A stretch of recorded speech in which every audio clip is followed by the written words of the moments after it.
唐朝著名的德山宣鉴禅师没有开悟前，发生一件这样的事。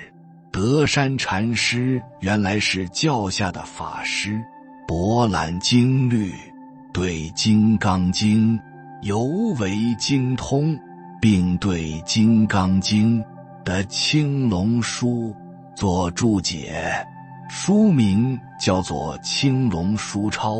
一日，他背着这部青龙书钞，行脚来到湖南，想要参拜禅师。正当他饥肠辘辘的时候，看见路旁有一座茶棚，一位老婆婆在那里卖烧饼。德山禅师想买个烧饼充充饥，婆婆看见德山仪表不凡，文质彬彬，就问：请问法师，你担的是什么书？德山和尚答道：是一部注解《金刚经》的青龙书钞。老婆婆又问：《金刚经》里面讲的是什么内容？德山和尚答：就是过去心、现在心和未来心都不可得。老婆婆就问：既然是三心不可得，和尚买点心，不知要点哪个心？是过去心、现在心还是未来心？你要是回答得出来，我免费供养点心；若回答不出来，那就对不起。德山禅师虽然能写出一部青龙书钞，却被老太婆问得哑口无言，感到非常惭愧，一言不发地离开了。上面故事中，这三种心都是人们妄想中的影子。我们坐禅可以观察一下，一支香下来，我们内心活动的内容是什么？无非是昨天的事、前一念的事，都属于过去心，或是明天的事、下一念的事。这就是未来心。有时肚子饿了，口渴了，想要吃饭喝水，这就是现在心。所谓心有所住，不是住在过去，就是住在未来，或住在现在。心有所住，就有障碍，就跳不出妄想杂念的圈子。金刚经讲，一个修行的人要达到三心不可得的境界。三心者，过去心、现在心、未来心。过去心就是我们曾经历过的种种事情。当我们坐下来的时候，风花雪月，一切好的和坏的境界都出现在脑海中，就像波涛一样滚滚不息，使我们的心平静不下来。有时会留恋过去，恐惧过去，诅咒过去。好的就会留恋，坏的就恐惧，对我有损害的就诅咒。现在获得的一切，不可顽固地认为就是我的；现在失去的一切，也不可顽固地认为再也得不到。人是命运的保安，决定仓库里进出之物的是因果，我们只是负责看看大门而已。这是现在心不可得。有时在想明天，想未来会有美好的前途。做生意的想发大财，做官的想升大官，做学问的想著书立说。各色人等都有对未来的安排，这些都是属于未来的心。我们的心总要有个依托，不能住在过去、现在和未来。那到底要住在哪里呢？有依托就有所住，可《金刚经》明明告诉我们要因无所住而生其心，无所住又要生其心，这不是自相矛盾吗？正因为有这样的矛盾，所以我们就要研究这颗心是不是应该无所住，才能有大智慧，才能超越一切障碍，突破一切局限。为什么心要无所住？因为世界瞬息万变，世间的事变化的速度如闪电雷鸣，快得不得了。如果我们的思想不能随着事物的变化而变化，老停留在原来的水平上，那你就永远也跟不上这个不断发展的形势。你所掌握的知识情报永远是昨日的黄花，事物在变化中前进，我们认识事物的智慧不能停留，停留就落后了，停留了就被局限了，停留了就受欺骗了。境是无助的，心也要无助，一切境无助，就是世间万法无常，万法皆空，万法时时都在变化。出世间法讲因无所住而生其心，那就是要破除一切执着，断除一切烦恼，超越一切障碍，站在一个无人超越的高度来观察人生所有的问题，来观察世间所有的问题，你就不会被眼前的事物所迷惑，你就能自觉觉他，觉醒圆满，你就能觉悟人生，奉献人生。其实五欲也靠不住，都在瞬息万变，一切事物都是缘起性空，都了不可得。你若只以为真，只以为实，只以为常，就上当了。根据《金刚经》的意思接着讲，所谓因无所住而生其心，就是不要住色生心，不要住声、香、味、触、法生心，要因无所住而生其心，要生无所住心。住色生心就会被色欺骗，住声、香、味、触、法生心就会被声、香、味、触、法欺骗。六尘把你绑架了，让你不得自由，不得自在。我们要超脱六尘，超脱五欲，就要用大智慧来观察心灵的出路，人生的解脱，智慧的圆满。那么在具体操作上，无所住心应从何处下手呢？祖师告诉我们，就安住在当下这一念上，当下这一念也是无助的。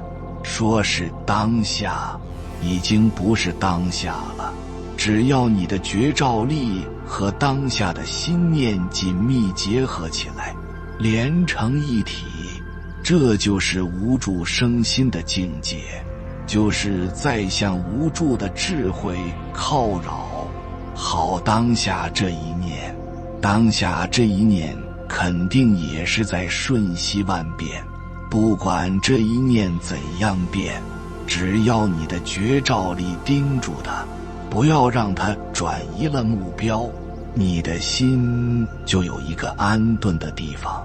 所谓以无住的智慧觉照无住的心境，这样你就心与境融为一体，就不是心是心，境是境，而是心境一如，不可分离。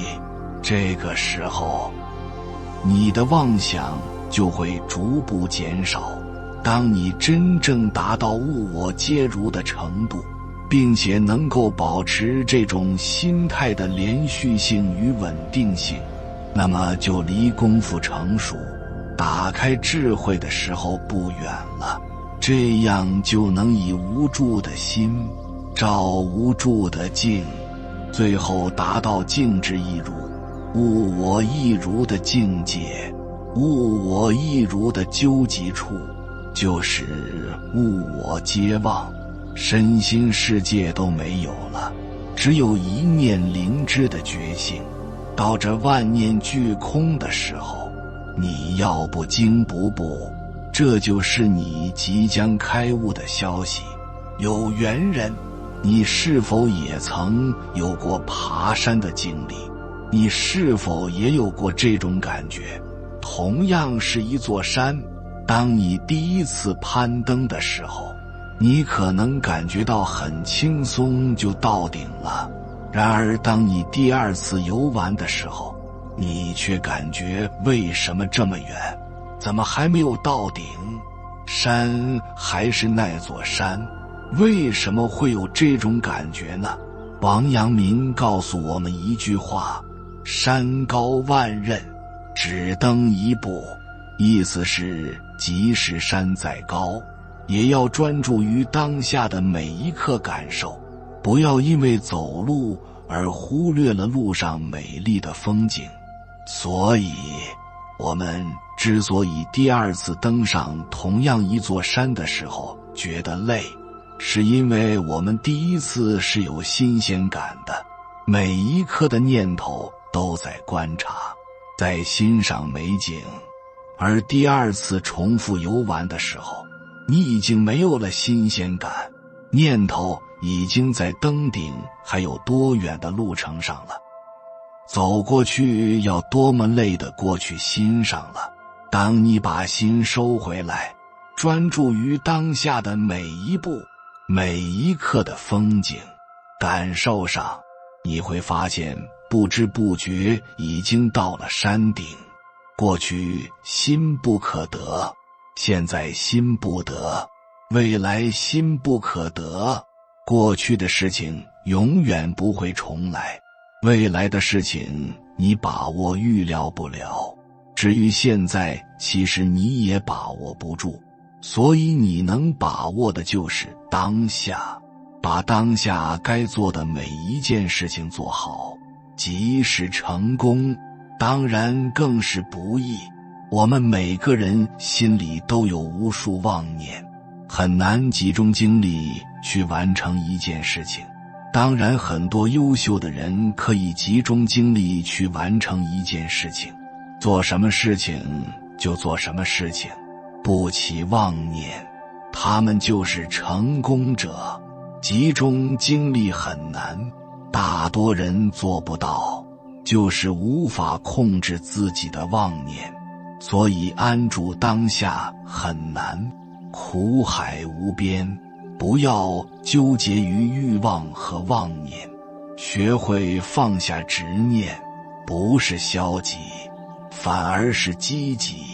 不是说让你不要去追求事业，反而是让你去追求，只是说不要起执念，做就认真专心的去做一件事情，成功失败都不起执念，安心的去做这件事情，往往会成功。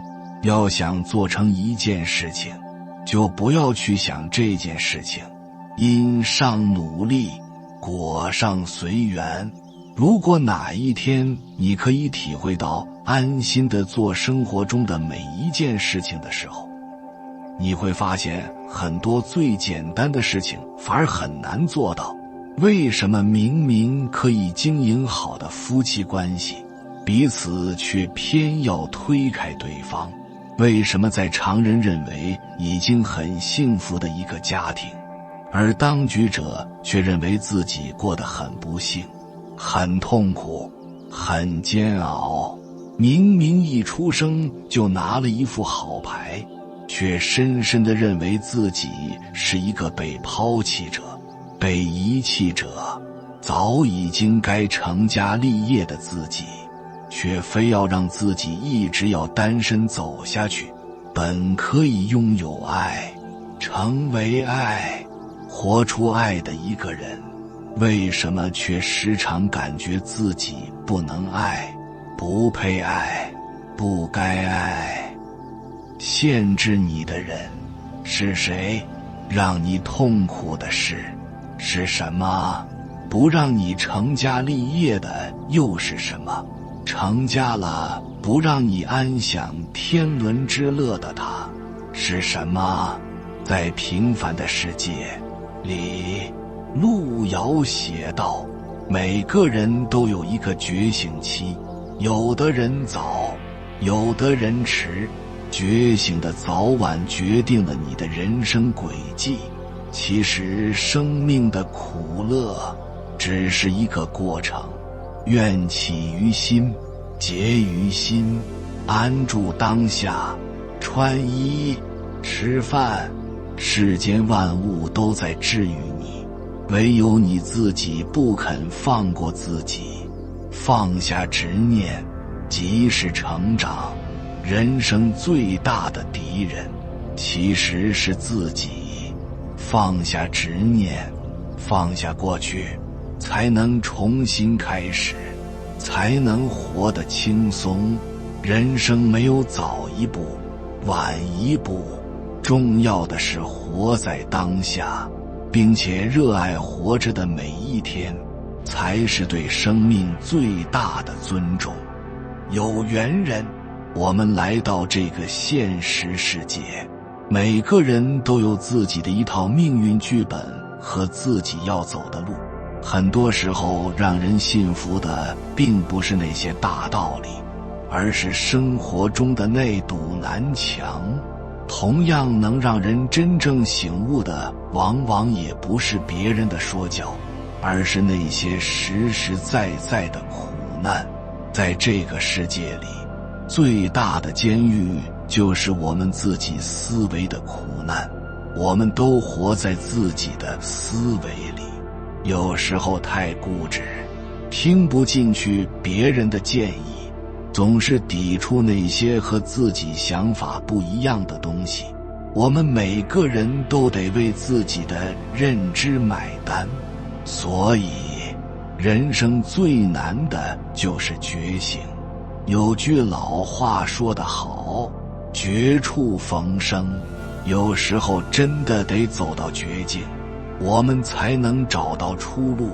一个人的觉醒往往源自于痛苦和磨难，无论是经历一次破产的打击，还是一场突如其来的重病，亦或是爱错了人，结错了婚，甚至是遭遇生死背叛，这些痛苦的经历都可能是觉醒的契机。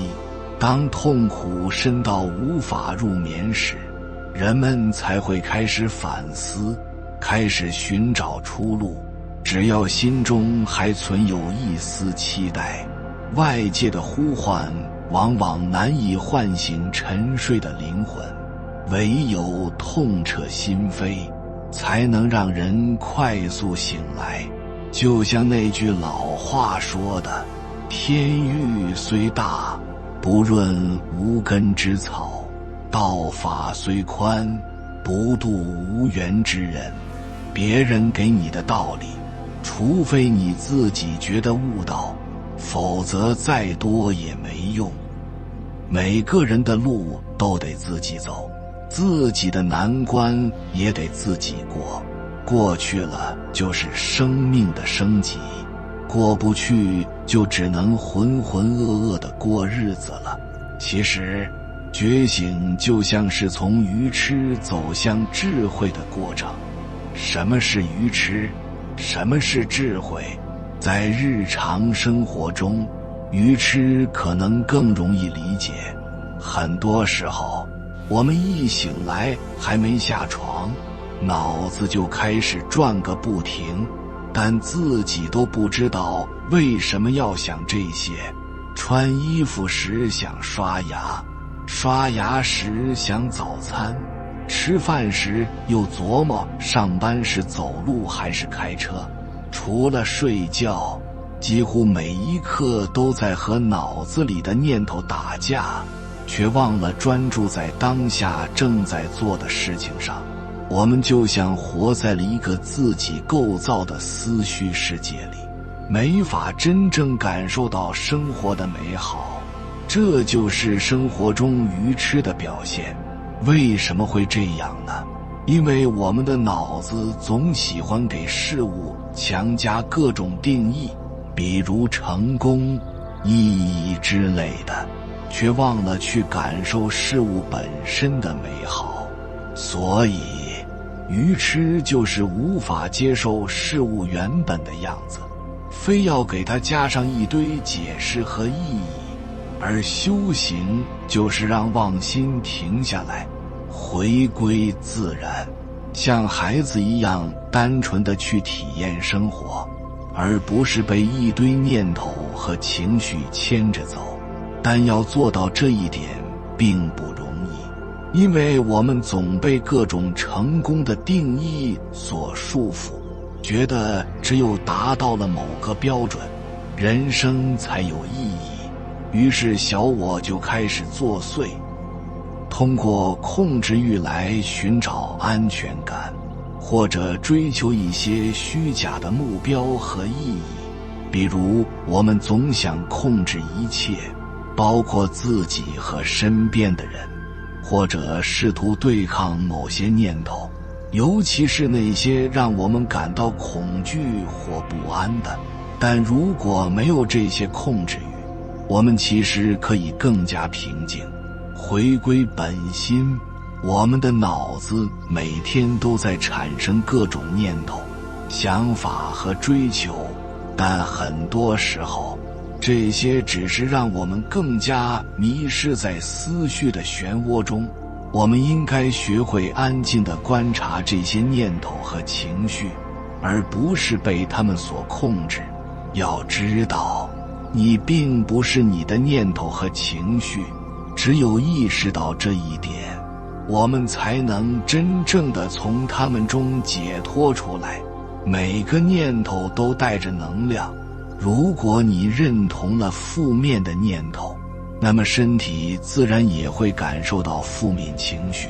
但记住，每个人对同一个念头的感受都是不同的，关键在于你是否认同它。